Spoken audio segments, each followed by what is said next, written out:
আমরা আমরা যদি আজকে আমাদের একটা পজিটিভ আমরা আশ্বাস পেয়ে থাকি আমাদের দাবি সম্পর্কে, তাহলে আমরা আমাদের আন্দোলন ক্লোজ করে আমরা ঘরে ফিরে যাব।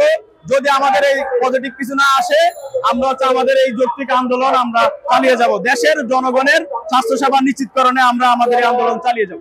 আমাদের 6 দফাগুলো হচ্ছে আমাদের একটা স্বতন্ত্র পরিদপ্তর দরকার, আর আমাদের ডিপ্লোমা সকল ডিপ্লোমাদেরই দেশে সকল ডিপ্লোমাদেরই 10ম গ্রেড, কিন্তু আমাদের শুধুমাত্র মেডিকেল টেকনোলজিসদেরই 11তম গ্রেডে রাখা হয়েছে। এটা একটা চরম বৈষম্য, কারণ সবাই কর্মকর্তা হলে আমাদেরকে কর্মচারী হিসেবে রাখা হয়েছে। আর 9ম গ্রেড আমাদের গ্রাজুয়েট যারা আছি তাদের কোনো পদই সৃজন করা হয়নি, এবং এটা যাতে 9ম গ্রেডে উত্তীর্ণ করে এবং আমাদের পদের সৃষ্টি করে। আর আমাদের যারা আমাদের উচ্চশিক্ষার সুযোগ দেয়, এমএসসি বিএসসি কোর্স সবগুলো ডিপার্টমেন্টে বিএসসি কোর্স চালু করে, আর আমাদের স্কলারশিপের ব্যবস্থা করে তার জন্য। আর আমাদের প্রাইভেট সেক্টরে কোনো নীতিমালা নেই, এই নীতিমালাগুলো প্রণয়ন করে। আমাদের যে বৈষম্য, আমাদের প্রতি যে বৈষম্য করা হচ্ছে, এজন্য সারা বাংলাদেশের মেডিকেল টেকনোলজির জাতি আর জাগ্রত হয়েছে। কিন্তু আমাদের সমমানের বিধারীরা তারা হচ্ছে যে কর্মকর্তা, তো বিভিন্ন ক্ষেত্রে আমরা বিভিন্ন হয়রানির শিকার করে হচ্ছে বিভিন্ন ছোটখাটো দেখা হয় সবকিছুতে।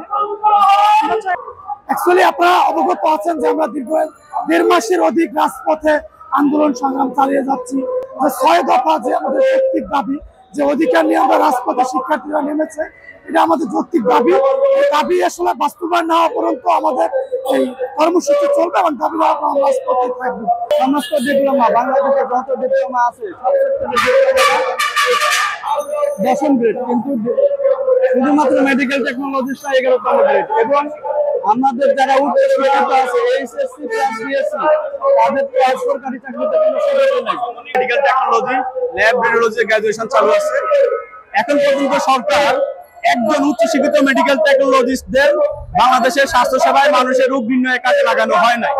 এত করে এই যে সরকারের রাজস্বের যে অপচয় হয়েছে, একটা জনশক্তির অপচয় হচ্ছে, মানুষের রোগ নির্ণয় সঠিকভাবে হচ্ছে না।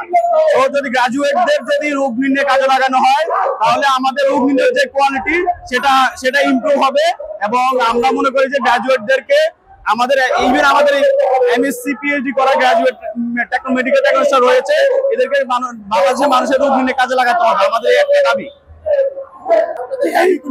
আমাদের 6 দফা দাবি প্রথম হচ্ছে আমাদের পরিদপ্তর গঠন করতে হবে, আমাদের ডিপ্লোমা যারা আছে তাদের 10ম গ্রেড উন্নীত করতে হবে, এবং যারা গ্রাজুয়েট মেডিকেল টেকনোলজি তাদের জন্য 9ম গ্রেড উন্নীত করতে হবে।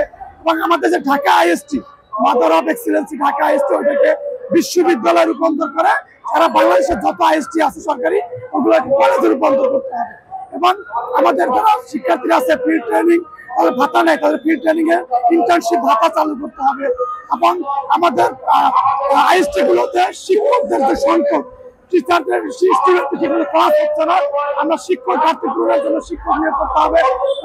অবিলম্বে আমাদের টেকনোলজিতে দীর্ঘ অনেকদিন যাবত নিয়োগ নাই, নতুন শূন্য পদ নেই, এগুলো খালি করে অবিলম্বে নিয়োগ প্রদান করা, সেই লক্ষ্যে আমাদের এই দাবিগুলো। আপনারা এতদিন ধরে কি কি অবহেলার শিকার হয়েছে? আমরা আসলে দীর্ঘ 41 বছর বৈষম্যের শিকার, অবহেলিত নির্যাতিত একটা নিপীড়িত জাতি মেডিকেল টেকনোলজি এবং ফার্মাসিস্ট। এরা তাদের মৌলিক যে অধিকার সেগুলো থেকে বঞ্চিত হয়েছে। আপনি যদি মনে করেন উচ্চ শিক্ষা অনেক কোর্সের বিএসসি বন্ধ হয়ে গেছে, অনেক স্টুডেন্ট আছে বিএসসি করেও বেকার জীবনযাপন করতেছে, হতাশা নিয়ে লাইফ লিড করতেছে, চাকরি নেই, সরকারি সার্কুলার নেই। আপনার যদি বলি অন্যান্য যে বৈষম্যগুলো মনে করেন প্রকৌশলী বা অন্যান্য যেসব ডিপ্লোমা আছে তাদের সবাই 2nd ক্লাস 10ম গ্রেড, একমাত্র আমরাই 10ম গ্রেডে জায়গা থেকে অবহেলিত 11তম গ্রেডে এখনো পড়ে আছে।